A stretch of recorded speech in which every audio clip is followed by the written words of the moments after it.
Our next round is called This Is My, where we bring on a mystery guest who has a close connection to one of our panellists. Now, this week, each of Lee's team will claim it's them that has the genuine connection to the guest, and it's up to David's team to spot who is telling the truth. So please welcome this week's special guest, Graham.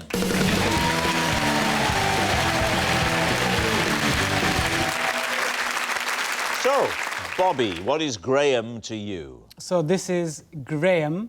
When I won his competition, my prize was a trolley dash through a pound shop. Joe Brand, how do you know Graham? This is my old neighbour, Graham, and when my landlady was trying to sell my flat, I asked Graham to bang a bongo to put off any potential buyers. Oh. And finally, Lee, what is your relationship with Graham? This is Graham. All his bees flew away when I was looking after them. So there we have it. Bobby's pound shop pal, Joe's noisy neighbour, or Lee's bee-less buddy. David's team, where do you begin? OK, well, we'll start with Bobby. So what was Graham's competition? So he was organising a competition to open a new pound store, actually 99p store. So, sorry, he was organising a competition to open one? So it's a competition where somebody gets to open the store. So the prize was opening the new pound store? Yes. What was the competition? Oh, so you had to submit some sort of, like, artistic, creative entry that you could display or show off at the opening. The winner of the artistic competition would win the prize of opening the new pound store. And get to do a trolley dash as well. How long did you get to dash? 99 seconds. It would make sense, wouldn't it? 99p. Makes sort of. I suppose, or 99 years, or, yeah, fine. Bobby, tell us about your artistic entry. So... Oh, the old Rob Brydon and chat-up line. So I wrote, like, a little, like, poem or a jig. What? Sorry? A jig? A jig, like a few words to open it. That's not a jig, is a poem, it? A like, jig is a dance. But, like, but you could... If you had, in theory, a good verse, you could jig to it as well. Now, do you recall any of this poem? So I definitely remember one line was, at 99p store, bargains galore. At 99p And then everyone's, like, jigging. Bargains galore. And everyone's, like, jigging away at the opening. So that was your artistic entry. What was it up against? I don't know. Let me rephrase that. What did that beat? I think it's far more likely that Bobby's entry was actually the only one. What sort of size crowd was it? How many people had this attracted? 60, 70, 80? That's a lot. Why didn't you say about 70? Because it's somewhere in the region of 60 to 80. Well, that's about 70.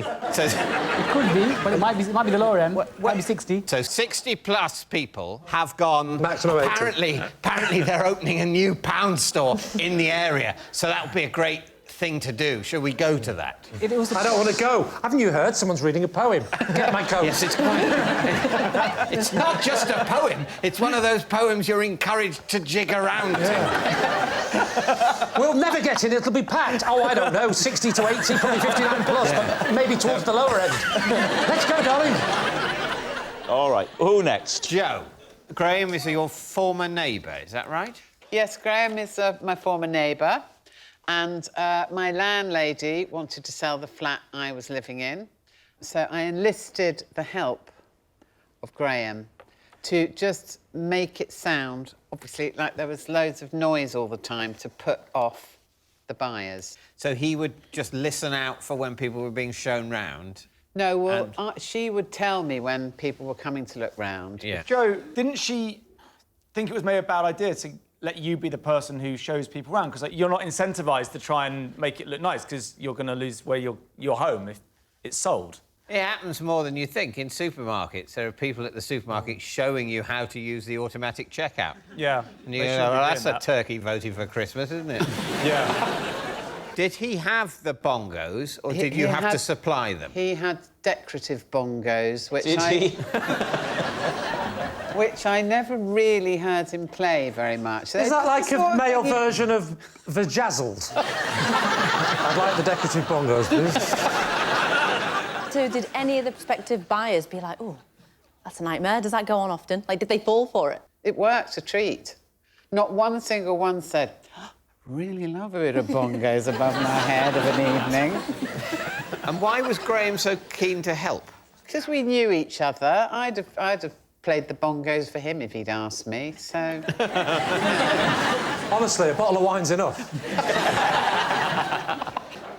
Lee, remind us of your story. Well, Graham is a beekeeper, and I was looking after his bees, and they all managed to escape. Why were you looking after his bees? Because Graham is a beekeeper and you are a comedian. Yes, but he kept wearing the wrong shirts and they kept landing on him. So he has bees in his garden? Yes. And he's, what, going on holiday? He's going away for 5 days. And it's obviously filling in that number of pet passports for a few tens of thousands of bees. It's a nightmare. How do you look after bees? Because you don't feed them, do you? They actually have, like, a sugary, watery thing that you feed them. Do you feed them individually? Yes, you do. I breastfed them individually. I'm imagining you've got the sugary water. What is the receptacle? There's a little tray at the bottom of the hive. You pull it out, you pour it in, you close. Do you have to put on a beekeeping costume to do that? Not to do that, OK. but there was more to it than that, and this is why the bees escaped. Right. It's when you try and get the honey that is the problem, and that's what the problem was. Why did you try and get their honey? Because I thought... He's only away for 5 days. Yes, but I'd actually seen beekeepers on the television, and I saw the process of the smoking thing and the costume. And you thought you'd give it a go? Well, it was there. Unauthorised. It was there. So was the beekeeping costume not locked in his house? No. It was in a shed. It's just a shed. And it was just hanging there. Everything was so neat, I thought, that's tempting. And then I saw the little thing. The smoke thing? No, the woman that was asthmatic. And I helped her, she left. And then there was the smoking thing. It's like a little... It's like a watering can, but it produces smoke if you light it. Oh, right, so and that kind of calms them down. That sort of makes them a bit, you know... You figured out how to use that watering can that emits smoke. Well, I thought I had. That's the problem. There were these little things inside. You know those little things you light that smell nice and they're sometimes pyramid-shaped? Like a little cone? Cone, yeah, a little cone. A cone? Yes. So you light the little cone... It gives off a smell. And there was a box of matches just there as well. Oh, no. It was unbelievably convenient. And it was almost like a sketch. There was a big sign saying, why not give it a go? So you put the outfit on. Yeah. It's now... The thing is smoking. What did you do? I tried to remember the TV documentary I saw, which was to take the lid off the roof. Oh, Lord. Quite scary. I'm a brave man, Rob. I'm a brave man. Or an idiot. I mean, we'll never know. There's a third option. I could be a liar. So I decided to take the lid off. Whoa, so you took the lid off before smoking them? No, you take the lid off, then you smoke in a downward position. It goes down. Smoking in a downward after you position? get You smoke down Smoke because... rises. No, you don't, because too much smoke can actually kill them. Because if you put it in the bottom and it goes up, it could kill them. It's like the old phrase, never smoke a beehive from the bottom. So you start smoking from above. I went... And so when you push it, it forces the smoke down before it floats back up. But it was like a dragon. Yeah. Right, it came out like that. Right. And the bees sort of like that, looked up like that. And then a few of them started to come out, but then the big thing happened. The Queen turned up. How did you identify the Queen? She had a crown. And smoke, bees, all fly away. Right. Including the Queen. Gone. Every one of them. Every single bee? Well, there was one in there that sort of went, where'd everyone go? At this point, I'm panicking. Go to a pet shop. I need 45,000 bees. And he said, we don't sell bees. And you said, but you had one in your window yesterday. Maybe they'd gone to an Airbnb. Now, all right, we need an answer. So, David's team. Is Graham Bobby's pound shop pal, Joe's noisy neighbour, or Lee's beeless buddy? I don't think it's the pound shop thing, because that sounded like such a peculiar little sequence of events. I think it's probably the bongos.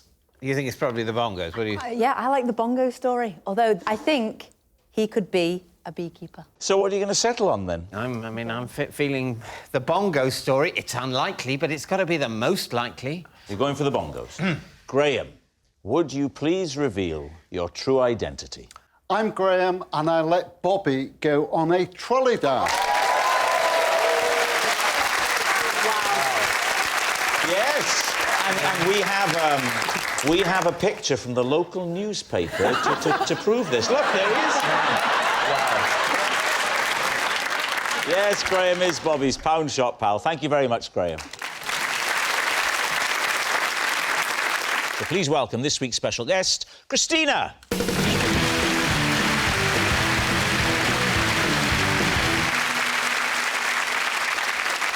So, Joe, what is Christina to you? Well, this is Christina. I once borrowed her car, then later watched in horror as a Frenchman crushed it with his lorry. Right, Joe's carless companion. Kiri, how do you know Christina? This is Christina, and my dog ate the tip of her finger. Kiri's dog's dinner, and finally, David, what is your relationship with Christina? This is Christina. When my list of implausible things that have happened to me that I could talk about on Would I Lie to You blew away, she returned it to me. And so there we have it. Lee's team, where will you begin? Joe, could you just remind me again what you said? Sorry. I borrowed Christina's car, then later on a Frenchman crushed the car with his lorry. So you borrowed her car? Yeah. Why?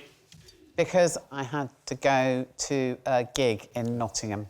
And you've borrowed the car, you've gone to the gig, and then you've... What happened was we got down the M1 and everyone said, let's stop and have breakfast like you do. 3 o'clock well, 3 o'clock in the morning, Yeah. you know. Have you got other comedians in the car with you? Yeah. And then I didn't realise, but we were actually in the lorry park and not the car park. Did the truck reverse into your car? It did. All right, now. And you're in the car? And we're in so it, why yeah. didn't you blow the horn or get attention? Because it wasn't my car. But a horn is a Still allowed horn. to use the horn. Still not touch that, it's not mine. I've got very dirty fingers. Excuse me. It didn't have the horn in the middle of the steering wheel. What? Of course, that's the first thing I tried. I went, like that. Sorry, where was the horn? It was on the end of a stalk, you know. How did you fit the stalk in there if you had all these... So you said it was a Frenchman driving this. How would you know? Did he go, ooh, Well, le crush? What happened was I was trying to find the horn, windscreen wipers. As ever. And eventually I did find it, but his lorry had already hit the car and started to make a crunching noise because we were against the wall. But it properly crushed? No, not concertinaed it in, but it's... Well, were you hit or were you crushed? You're the one that said crushed. You know, crushed the front The of it. crumple zone, I imagine. He stopped. I got out of the car, went round to him, and he opened his cab and went... C'est la vie! I don't think he said That's "say la life. vie." That's life! So go on, talk us through the conversation when you saw Christina. Well, I phoned her. I said, look, I'm really sorry. I've had an accident with your car. And she said, not again. Have you not thought about putting plastic sheets down?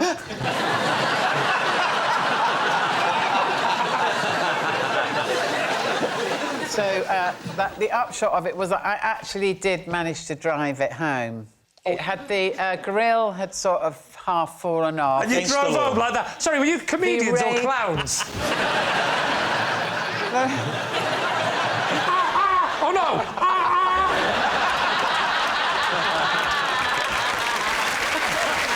Right, what about Kiri? OK, so, Kiri, you're claiming that this lady's fingertip is missing.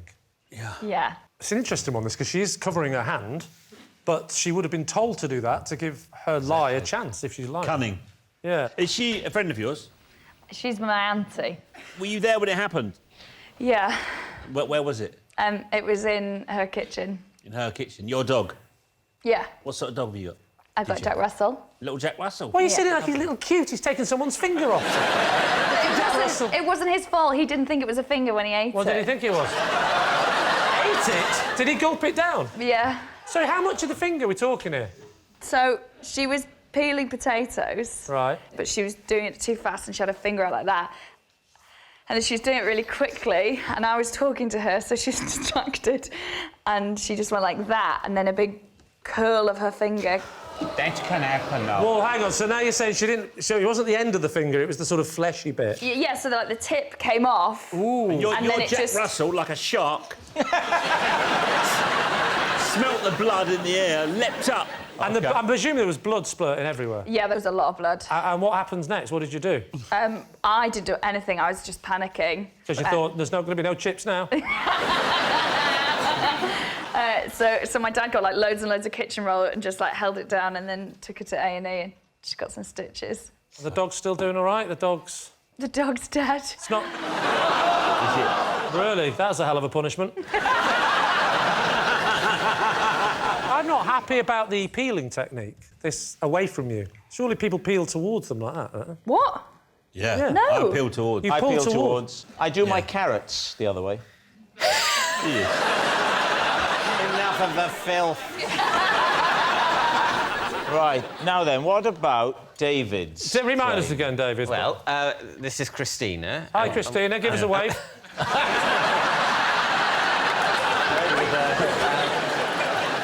And when my list of implausible things I could talk about on this show blew away, she returned it to me. So hang on, where were you at the time? I was in the garden. How many things were on the list? Oh, I mean, hundreds of things were on the list. Well, Hundreds of amazing things that, unfortunately, I can't tell you about for obvious reasons. So I just clarify, you've got hundreds of things on the list. Hundreds of things on and this the last list. few series have been the best of those things that have happened in your life. Wow. Because I asked them to save the best stuff for after Series 30. Okay. In the hope that one of the pair of you will be dead.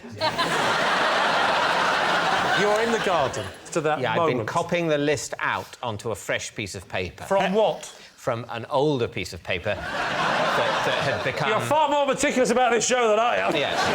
I keep a piece of paper with me at all times. Yes, I know. In my you diary. need to in your condition. Yeah.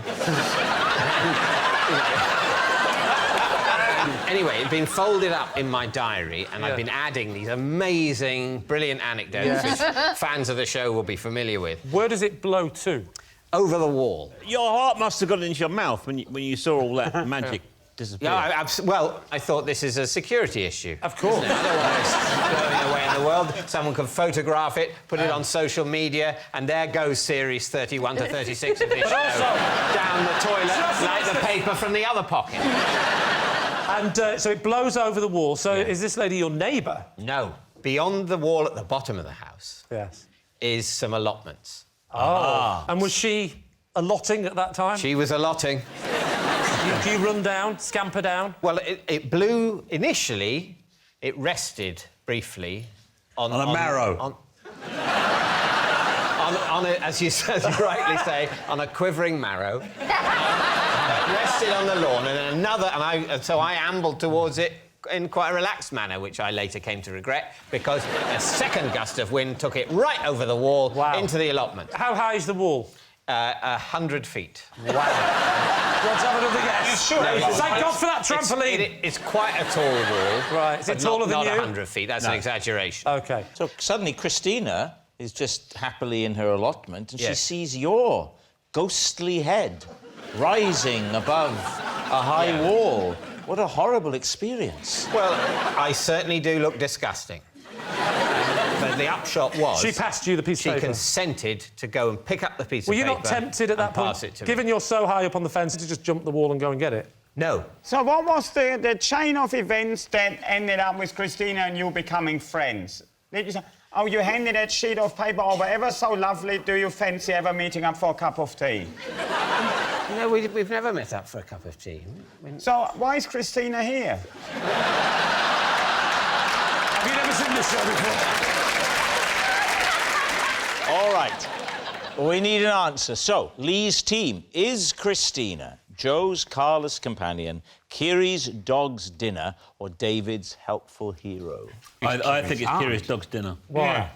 I can see it happening. Seems plausible. Joe's is plausible up until the driving home bit. You can't be crushed and drive home. Which way are you leaning, Henning? Yeah, absolutely, I'm with Simon. I can see Kiri and him. I can see him having a drink together as well. They look very similar. Yeah. So we think it's Kiri, do we? Yeah.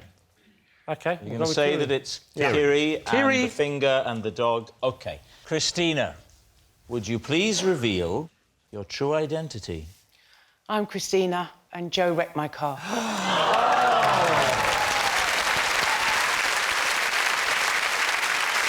Yes, Christina is Joe's carless companion. Thank you very much, Christina. So please welcome this week's special guest, Billy.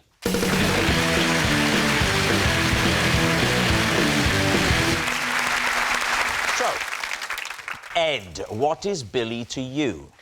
This is Billy, my karaoke partner.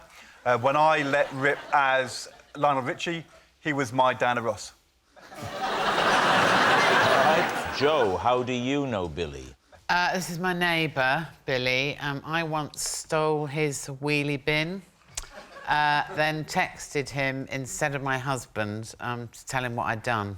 Right. Finally, Lee, what is your relationship with Billy? This is Billy. He drives a barge.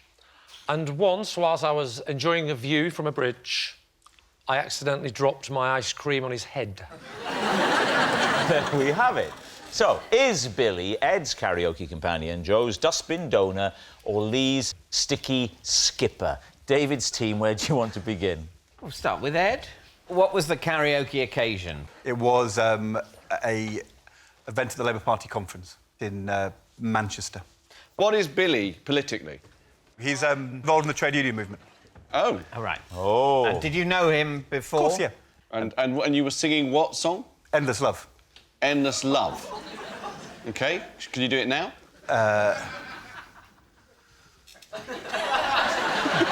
Do you know the bit in the middle? Yeah.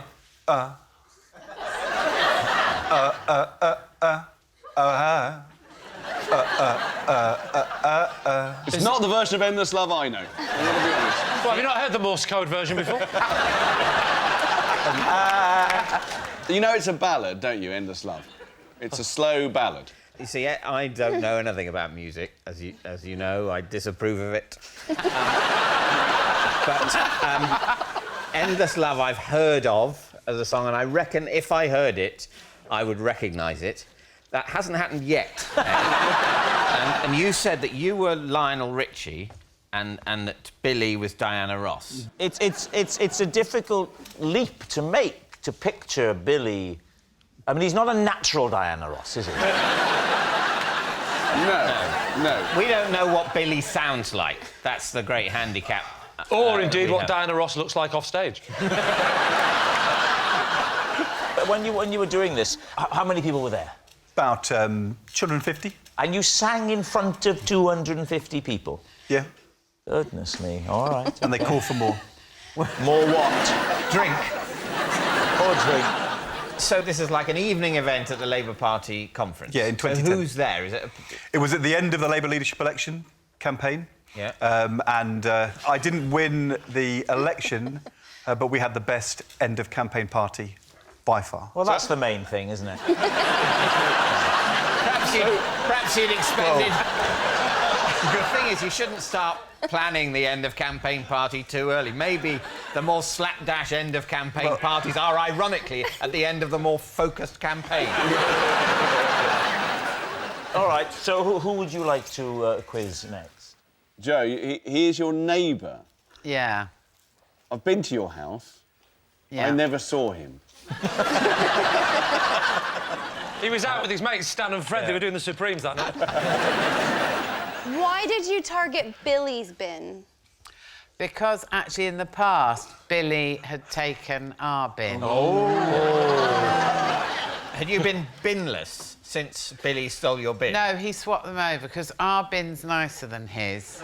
And on a couple of occasions, because when the bin men come down the road, they don't always distribute them back outside the houses that belong. So you have to go down the road looking for... And on a couple of occasions, I noticed he'd slid our bin into his drive. He'd swapped your bins, Yeah. and had you swapped them back? Yes. Yeah. So It was a chain reaction. And had you then...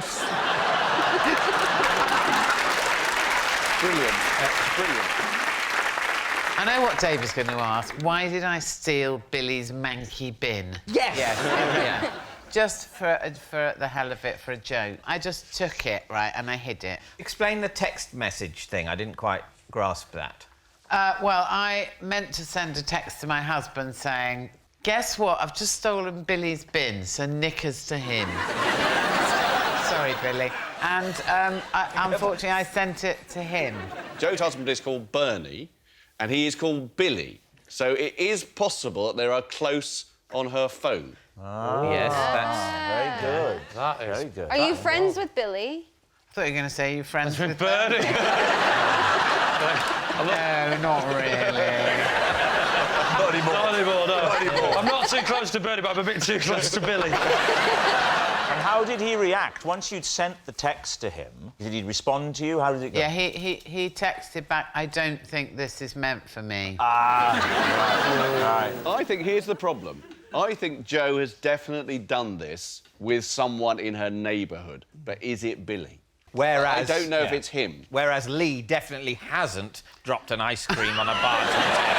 We know that. That's an assumption. No, and I'm very happy to spend up to 40 minutes of my life pointlessly discussing it. So, Lee, tell me what happened with you and the ice cream. I was on a bridge. I was admiring the view. What bridge? What is a bridge? It spans water. Yes, which Where bridge? is the bridge? The bridge was just over the water. Which water? The water under the bridge. Name the waterway. I was on Richmond Bridge, which was in... Oh, no, where is it? Well, anyway, I was on Richmond Bridge, and the water in question was, in fact, the River Severn. Was it... I'm not an idiot. You won't be able to get me, mate. River Thames. Yeah. A barge went past. Yeah. And you had an ice cream, so it was summer, was it? Might have been. You can get ice creams in the winter nowadays, you know. What sort of ice cream? Yeah. Like that one, but with something in my hand. This is... So, yes, I was holding an ice cream. A cornet. Pardon? A cone or cornet, yes. as they're called. Yeah, I was holding my ice cream. What flavour of ice cream? What flavour of ice cream? Your standard vanilla. OK. Standard vanilla? Standard vanilla, yeah. OK. That was a lovely Adamant song, wasn't it? You took Joe's reaction! You did! What events took place for the ice cream to fall out of your hand? I was leaning over the bridge. I'd done all the things you're supposed to do when an ice cream is melting. I told the little one to lick the edges. Yeah. Right? The little one? The little one. Rob. So I've got my cone. I'm looking over the edge of the bridge like that, and I'm looking at the water, I'm looking at the view, and I'm looking round. It's all very lovely. And I heard that noise you hear. That...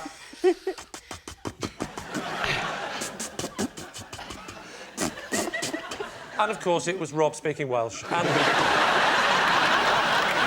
Which apparently is Welsh for no, lick your own edges. And that's when, beneath my legs, beneath the bridge, beneath my legs, slid a large barge, and I looked over like that, and I thought, oh, that's a nice barge, I thought. You really craned over to get a good view of the barge. I did. Taking your ice cream with you across the thick stone balustrade of the bridge. Right over. Come with me, ice cream. Maybe you'd like to see as well. I just vanilla. Let's have a look. I didn't go the full, not 103, 90 degrees. I sort of did a 45. I sort of leaned over that. But as any man will tell you, or woman, you only have to lean, what? That much, and your ice cream can go. OK, so Billy, can I move on to Billy? Please move on to Billy. Was he standing like that? Standing exactly like that, and then in front of him a massive boat. So he's not actually... Because he's standing a little bit like those women on the end of big boats used to... I'll ask you a question, David, right? Is he standing more like a man on a barge or more like Diana Ross?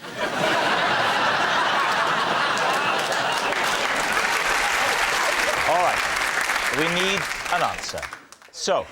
David's team. Is Billy Ed's karaoke companion, Joe's dustbin donor, or Lee's sticky skipper? Only in the Beano would an ice cream land on a bald man's head in that way. Yeah. Although, what do you think, Kimberly? I think it's between Joe and Ed. Right. Am I not getting a look in at all? No. Good, because even I was doubting it. I could see Ed and Billy arm in arm singing karaoke. I sort of think it's Joe, because I could believe that Joe would, you know, unnecessarily reignite some unpleasantness in her street. All right, so what are you going to say? It's a terrible, terrible story, but I'm afraid I think it's You're true. going for Joe? Joe. I think we are going with Joe. OK.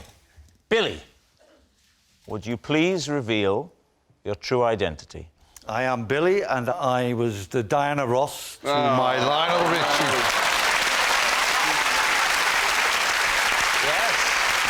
Billy really was Ed's karaoke companion, and it gets better. Oh, my gosh. It's interesting new definition of the word better. Ladies and gentlemen, this is a treat. The lyrics are on the auto cue just there, OK? I can't see the words. Now listen. That's it. That's what we want. Right, I'm going to hold it for you, Well done, OK? Yeah. Music maestro, please. My love, there's only you in my life. The only thing that's right. This is your bit, Billy. This is your bit. Not yet. Oh. My first love. You're every breath I take. You're every step I make. Get ready, Ed. And I want to share all my love with you. You know I can do. Oh, you know I can do. And you tell me how much you can. 'Cause all my love inside, I'll give it all to you. My endless love, my endless love.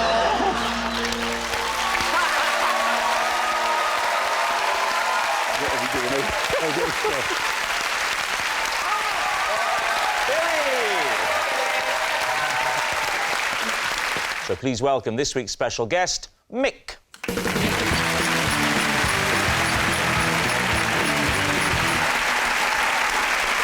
So, Kelly, what is Mick to you? Well, this is Mick, and I have a photo of him in my car to stop me getting road rage. Joe, how do you know Mick?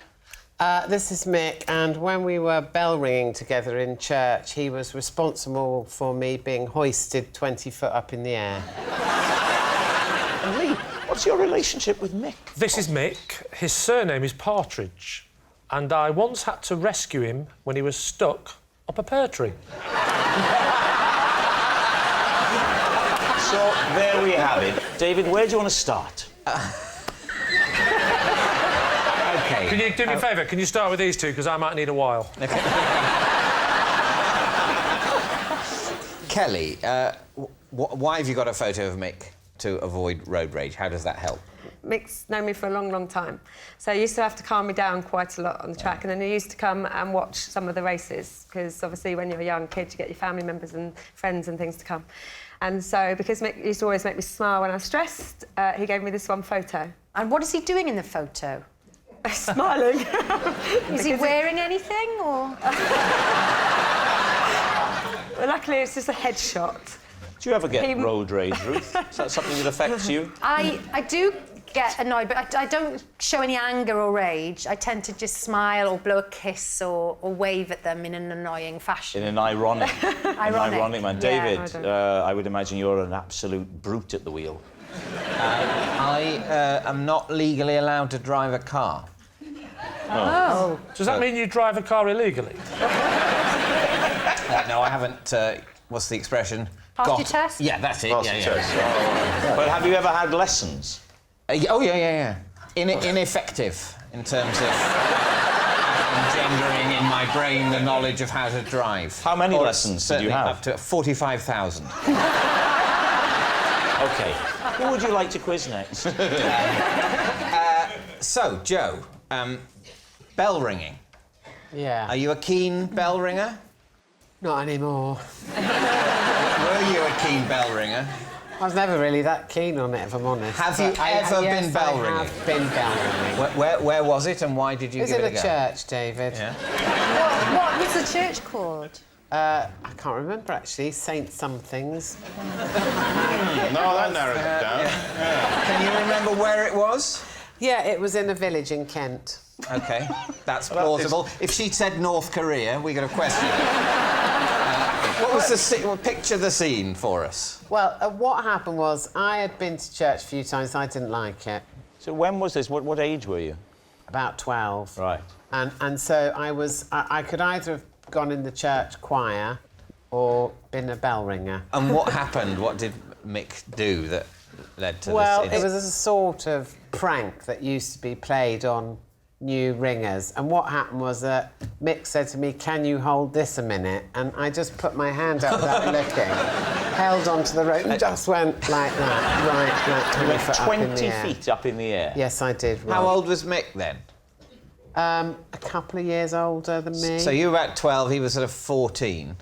Oh, so he was a young lad doing it. I was imagining him at the age he is now.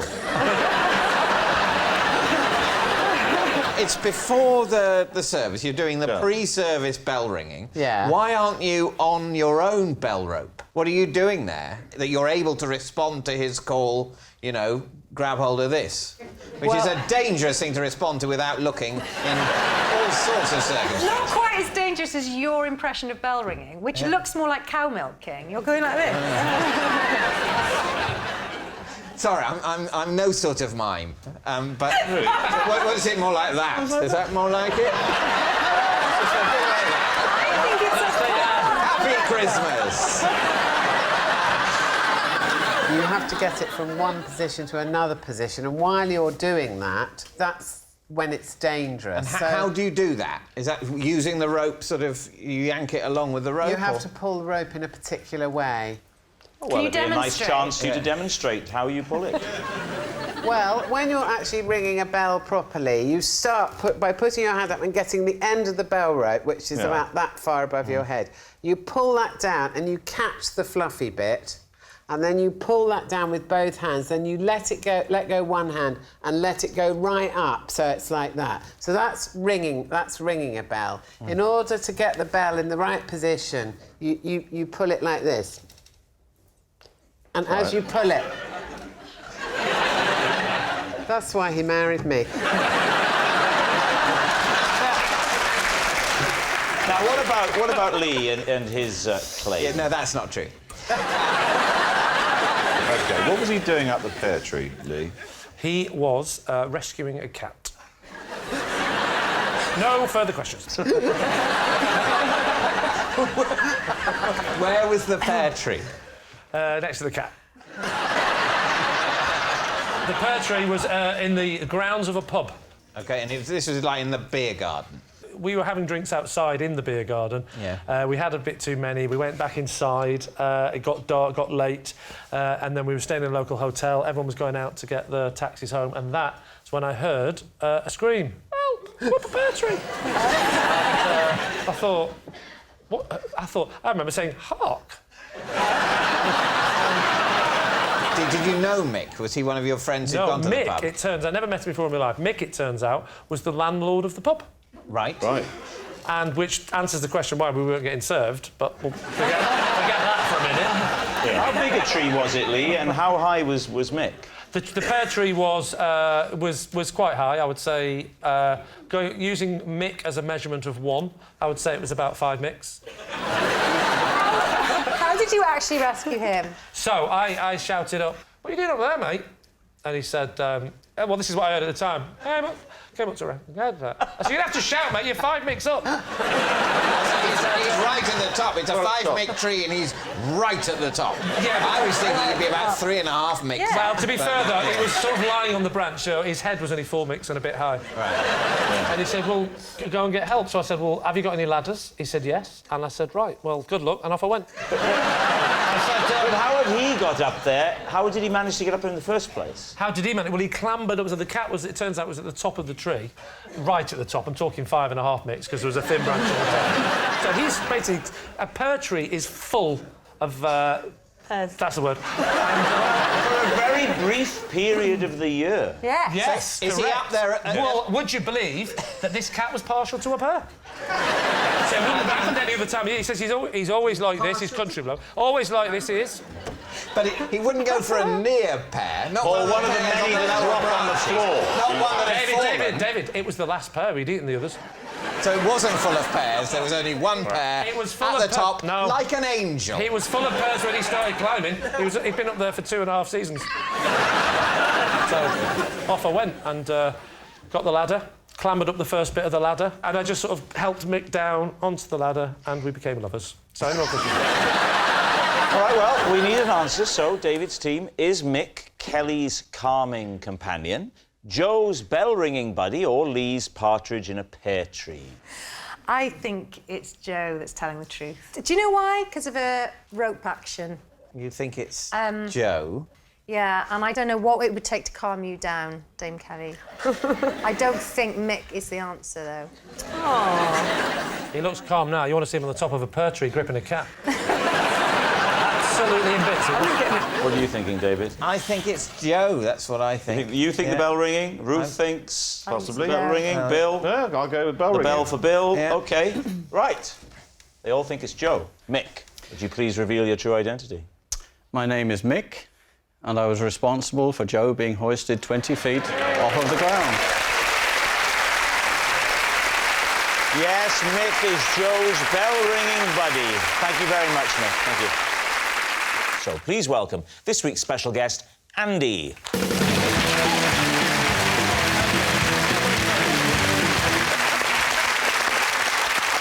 So, Joe Brand, what is Andy to you?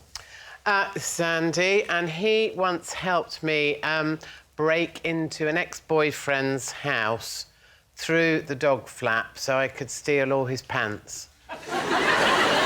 Right. Paul, how do you know Andy? This is Andy.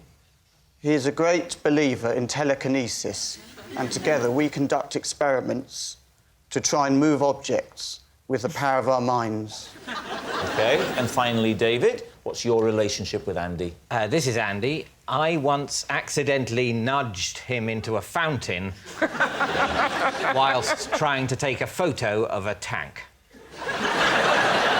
Well, there we are. Joe's fellow pants pincher, Paul's psychic sidekick, or David's fountain friend. Lee, where do you want to start? Joe. Just talk us through the incident again. Well, I was probably about 18-ish, something like that. Yeah. And You just got in from a long hitch, had you? Yeah. And Andy was a friend of mine, and I was going out with this bloke who was a millionaire. We went to a party next door to his house. He ended up snogging someone else at this party. All right. Who did he snog? A woman with blonde hair. I can't remember her name. Roisin. So I was quite cross, and I just wanted to do something to make my feelings. And you decided to go through the dog flap? Yeah. What kind of dog did he have? A St Bernard. No.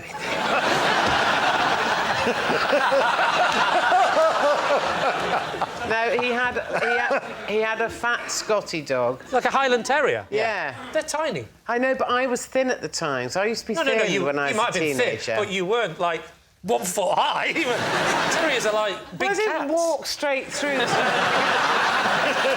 I wriggled through it. Like... Yeah. What was Andy's part in this? Andy's part in it was that he helped push me through from the garden. See, not as easy now, is it? You needed a friend to get you through that time. Well, a bit, yeah, and he kept watch in case... Case what? The neighbours noticed. Yeah, best way to stop anyone noticing someone going for a dog flat is to have someone stood up next to him. Yeah, a complete stranger standing next to the door's a bit suspicious. Well... When you got in the house, what did you do? Went to his bedroom. Yeah. Got all his pants out of the drawer and all his pants out of the washing basket. Threw them out into the garden. And then we went and chucked them in a bin and then went to the pub or something. Why the pants? If he's a millionaire, why didn't you take... What, if you were going to break in and risk getting arrested, why didn't you steal something or break something or write on, like, a painting? Because a bit of me wanted to do something that he would think was a bit weird. And Did he ever possibly find... not know it was me. Did he ever find out? I never saw him again. So you don't know to this day if he ever... No. He knows now. He knows now, yeah. Well, hopefully he's dead, so he doesn't. Joke, everyone. The good thing is, Joe, as long as you've moved on.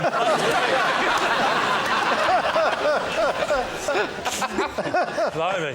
Right, who else would you like to quiz? OK, Paul. So you believe that it's possible to move an object with the power of thought? Yeah, it's not just possible, we've done it. What things have you moved? We moved a vase. You moved the vase? Right. How far did the vase move? About half an inch. Right. About. How many times have you done this, Paul? We've moved things about 3 or 4 times. What other things have you moved? We moved a crisp packet. Well, they do... Was the window open, by any chance? No, it was full. It was full, and there was no wind. There's no way that could have moved. It turned. It turned. How do you know it just didn't move on its own, without telekinesis? Well, because if you put a crisp packet in conditions with no wind, it won't just turn. It could go on its own if it was Walker's. It's got air in it. Just saying. Or skips. Oh, skips, yeah. Can you move fruit? Oh, hello. But, you know, I couldn't... It would take some time. It takes... And it doesn't work in this kind of environment with sceptical people watching and everyone all just sort of judging. Is it better with gullible people? No. You've moved a vase, a crisp packet. Yeah. You said there were 2 others. What are they? A remote control. A remote control. Remote control, what was the last? A cushion. Have you ever visually seen anything move, or have you closed your eyes, opened them, and it's moved? Yeah, we've always closed our eyes. Yeah. And... Do you know what? I think I know what's going on. No, but neither of us moved. We were both at opposite ends. Yeah. No, I'm not doubting you, Paul. I'm just saying your friend Andy might be a bit of a charlatan. What about David? Where did this happen, then? Come on, tell us all. It happened at a military museum in France. Military museum in France. You've taken a photograph of a tank. Which military museum in France? Good question. It was called the Musée des Blindés. Well, what does that mean in English? I think it means there's a museum of armour. Right. He knows I can't argue with him. Say anything. Whereabouts in France? I think it's quite near... It's sort of in the middle-ish on the left. Right. Now you're talking my language. Yeah. And what were you doing there? I was looking round the museum. Museums, tank museums? Yeah. Do you do this often? Well, we were... Me and I've got a wife now. Wow. Yeah. I'm surprised... It's definitely a lie. To be honest, I'm surprised that's never come up on the card. You'd never have believed it. So this is quite recently? It's, last summer. Last summer, you said, darling, it's time for you to know the truth about me. Well, now it's time to know the real me. Museums, France, come on! I knew you had a microphone in our bedroom. So, talk us through the incident with Andy and how that actually happened. Well, outside the sort of front bit, there's like a piece of artillery and a tank. And I wanted to take a picture of the tank as well I might, you know. What sort of tank was it, David? It was a German tank. Was it? A Tiger tank. A Tiger tank? Yeah. So you've taken a photograph of your granddad's tank and then... and how did it crop up? I want to know the actual mechanics of how I've not taken the picture at this point. I'm trying to get the tank in frame. I was backing away, you know, just slowly, and there was a sort of pondy, fountainy bit, which people... A what? A pondy, fountainy bit. Oh, right. I genuinely thought you were speaking French again. Yeah. Like a pondy, fountainy bit. Ah! And I just... You backed into it? I backed it, I just sort of with my elbow. Yeah. And, I don't know, he was obviously... He was obviously what? He was obviously... I don't know, I was about to say, you know, I was about to see how that sentence finished myself, Lee. But now I need another run-up. here we go. This is what I want to know. You've backed into him. There can only be two things. He's either looking at you, and for some reason beyond anything, he just thought, well, I better just stand here and be pushed into the fountain, or he's facing the fountain, in which case, why is a man facing a fountain so close? Was he weeing into the fountain? He was standing on the rim, eating a baguette. Was he? OK. Was he? Was he wearing a beret? Did he have onions round his neck? No. How deep was the water into which he fell? About 8 feet. 8 feet? Not 8 feet. Not 8 feet. No, it was about a foot. All right, we need an answer. So, Lee's team, is Andy Joe's fellow pants pincher, Paul's psychic sidekick, or David's fountain friend? David's fountain friend. You think it's David's fountain friend? Without a doubt. Well, please tell me at least there's a doubt. I've never felt more confident. Wow. Ray, are you of sound mind? I agree. I agree. You agree as well? Absolutely, without a shadow of a doubt, it was David. Lee, you're not as sure? I'm not sure it's David. Usually I would have dismissed someone pretending that they've moved a vase half-inch. There's something about Paul that makes me think, yeah, he looks like the kind of man who, in his own deluded mind, thinks he has done it. And which in itself is a truth, isn't it? If you think it's true, then it's true. But I think Joe's stories is the most likely because I've known Jo for some years and I can confirm she is bitter and twisted. So your two teammates say one thing, you say another. What are you going to do? So we'll go with David's ludicrous story and say that it was David. You're saying it's David. OK. Andy, would you please reveal your true identity? Hi, my name's Andy, and I helped Jo steal her ex-boyfriend's pants.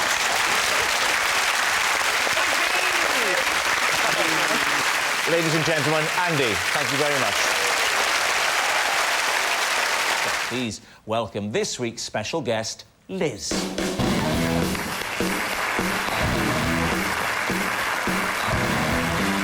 Liz.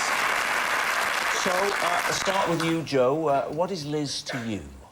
Well, this is Liz, and when she was a baby, I accidentally dropped her in a pond.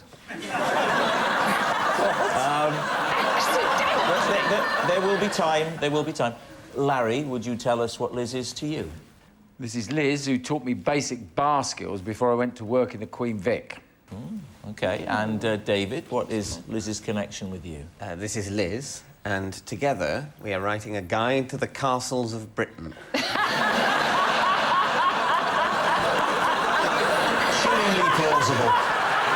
Lee's team, where do you want to start? I think we've got to start with Jo. What are you talking about? When I was about 7. 7? 7 or 8, yeah. Me and my two brothers were looking after Liz, and she was a baby. She was about, I don't know, well, how old is a baby? Like, I don't know. You decide, Jo. It's your story. Who was the oldest looking after the baby? Yeah, that's what... my brother. He was how old? He's a year and a half older than me. So he was 9 and a half, yeah. And his role was the chief leader of looking after the baby. Yes. Yeah. And what a great job you all did, may I say. Apart from the dropping it in the pond bit. Why were you near a pond? Because I lived in the country, and, ooh, there's ponds in the country, Carol. Being rude to Carol Vorderman's not going to get you out of trouble, Jo. To be honest, How did the actual dropping happen in the pond? We were playing catch with her. Oh, come off it. You were playing catch? We're just kind of trying to make her laugh, just throwing her to...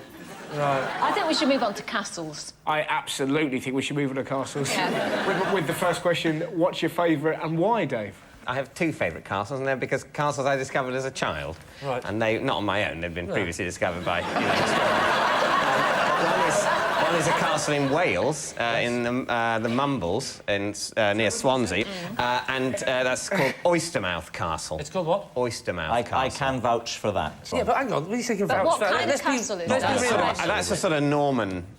I think a sort of late Norman kind of castle with a keep and a sort What do you like about Oyster Castle? Oystermouth. I like it because it's quite a sort of traditional, old-fashioned castle with a moat and An a wall around old-fashioned it. castle? They all tend to be traditional. That's amazing, that. As opposed to these new modern ones with stone cladding. has always been irritating to me, but very few castles completely adhere to what I imagine being the typical castle. What was yours again, Larry? Larry, yeah, what was yours again? Definitely. This is the lady who taught me my basic bar skills for when I was working in EastEnders. And what are the three Working at most the- important bar skills that you now have? My character Yeah. is supposed to have spent years working in the bar and pub business. So, you know, it's timing. It's not just a case of, you know, pull a pint. You've got to pull a pint and be talking to a customer, taking money. What sort of lines might you say, Larry? You might say, how you doing, sunshine? Or Did you go to her or did she come to you? No, you go to her. They've And been is doing that it for near about... the they've been doing it- studios? Like, this has been years of, They've been doing this for evidently 8 years. I've only been there for a year and a half, and it's just an induction thing. So automatically, did, what happens? Did Barbara Windsor go? Barbara Windsor had to go after, because she's been there for sort of nearly 20 years. So for 20 years, Yeah. then they said, OK, Yeah. it's been OK so far, but Yeah. we've decided Yeah. suddenly... The first 14 years was great, but now it's about time you had a bit of bar training, because we can't keep putting up with you missing that pint pot anymore, pouring it over your head, and then your bra falls off. We need an answer. So, Lee's team. Is Liz Joe's pond playmate, David's fellow castle expert, or Larry's bar tutor? What do you think, Russell? I think castle. Why do you think castle? Because Dave's an intelligent man and will have lots of little hobbies and stuff. This is definitely Larry. It's definitely. Okay. It's not Joe. That's Let's completely go with you, then. inconceivable. You would not give a very small baby to 3 very young children, not even in the 60s. Who went in the water to get the baby out? My brother Bill. No. Well, because he had the right beak shape. I'm going to push you for an answer, Lee. Larry, say Larry. I'll say Larry. I'll go with it too. Say Larry. You're saying it's Larry. I don't think any of them are OK. It's true. Liz, would you like to reveal your true identity? I know Jo. She dropped me in a pond when I was a baby.